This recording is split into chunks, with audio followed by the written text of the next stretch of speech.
Friends, welcome to learning access point. दोस्तों, हमारे channel पे आपका स्वागत है। दोस्तों, आज हम सभी कॉम्पिटिटिव एग्जाम के पॉइंट ऑफ व्यू से केमिस्ट्री का बहुत ही इंपॉर्टेंट टॉपिक लेके आए हैं, जो कि है केमिकल बॉन्डिंग। तो चलिए दोस्तों, वीडियो में आगे बढ़ते हैं। तो वीडियो में आगे बढ़ने से पहले दोस्तों आपको बता दें कि अगर आप किसी कॉम्पिटिटिव एग्जाम की तैयारी कर रहे हैं तो हमारे चैनल को ज़रूर सब्सक्राइब करें और बेल आइकन को दबाना बिल्कुल ना भूलें सभी नोटिफिकेशंस के लिए। तो दोस्तों चलिए बढ़ते हैं आगे। पहला है दोस्तों, व्हाट इज केमिकल बॉन्ड। तो केमिकल बॉन्ड क्या होता है? तो the force that holds together the different atoms in a molecule is called chemical bond.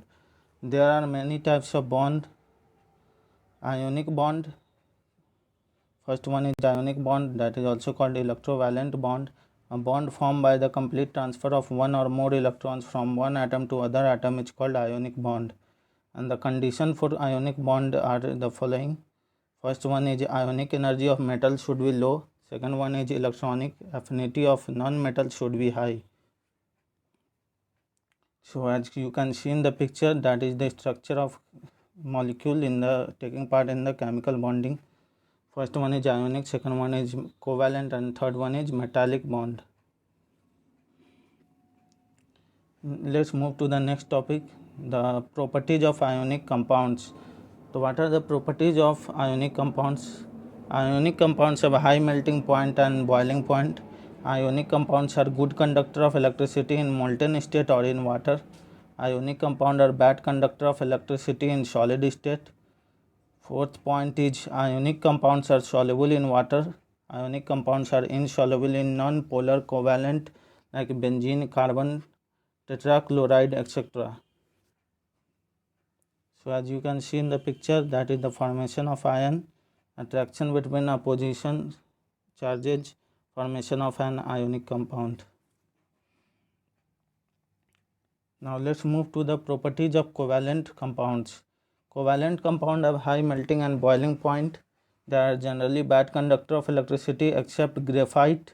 They are generally insoluble in water. They are generally soluble in organic solvent like benzene, acetone, chloroform, etc. Covalent bonds are directional. So these are the properties of covalent compounds. Now let's see what is sigma bond. A bond formed by the linear overlapping of atomic orbitals is called sigma bond. Since the extent of overlapping of atomic orbital in a sigma bond is large, and sigma bond is a strong bond. So we can see the structure of the sigma bond and the molecules taking part in the formation in this picture. Next one is pi bond. What is pi bond? Pi bonds are covalent chemical bonds where two lobes of an orbital on one atom overlap two lobes of an orbital on another atom, and this overlap occurs laterally. Each of these atomic orbitals has 0 electron density at a shared nodal plane passing through the two bonded nuclei. You can see the structure of pi bonds in this picture. Now let's move to the next subtopic, that is bond energy. What is bond energy? The amount of energy required to break one mole bond of a particular type between the atoms in the gaseous state of a substance is called bond energy. The bond energy depends upon the following factors: size of atom, multiplicity of bonds. Greater the size of atom, lesser will be bond energy, and greater the bond multiplicity, more will be bond energy. So we can say that the size of atom is directly proportional to the bond energy of the molecule forming. Here we can see the average bond enthalpy of different molecules. Now let's move to the important point, that is bond energy of different types of bond, that is single bond, double bond, and triple bond.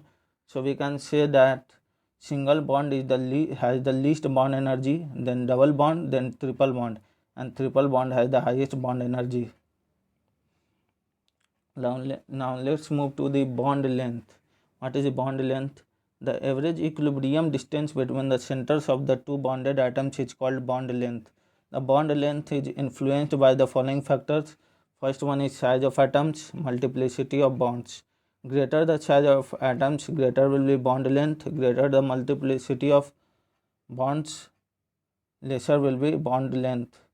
So we can say that the size of the atoms is directly proportional to the bond energy, and the multiplicity of bond is inversely proportional to the bond length. So that is the property of bond length. Now let's move to the next topic, that is hydrogen bonding.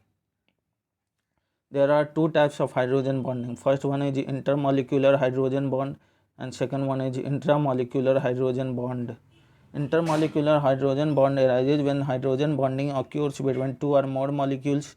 In this case, melting point and boiling point of compound increases due to molecular association. So there are two types of hydrogen bonding. First one is intermolecular and second is intramolecular. An intermolecular hydrogen bond takes formation when there are two or more molecules in which the bonding is occurring. In this case, melting point and boiling point of compound increases because of molecular association. So here you can see in the picture the hydrogen bonding formation.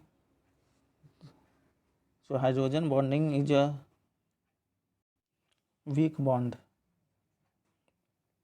So students, that was the video. Thanks for watching the video. If the video is useful to you, please like and share the video, and please subscribe the channel for latest update on GK and current affairs as well as exam notification. If you want to get the PDF of the file on the topic given in the video, please go to our Telegram channel and join the Telegram channel to get the PDF for free. Feel free to suggest topics of your requirement in the comment section. So thank you for visiting the channel. Keep learning with Learning Access Point. Thank you.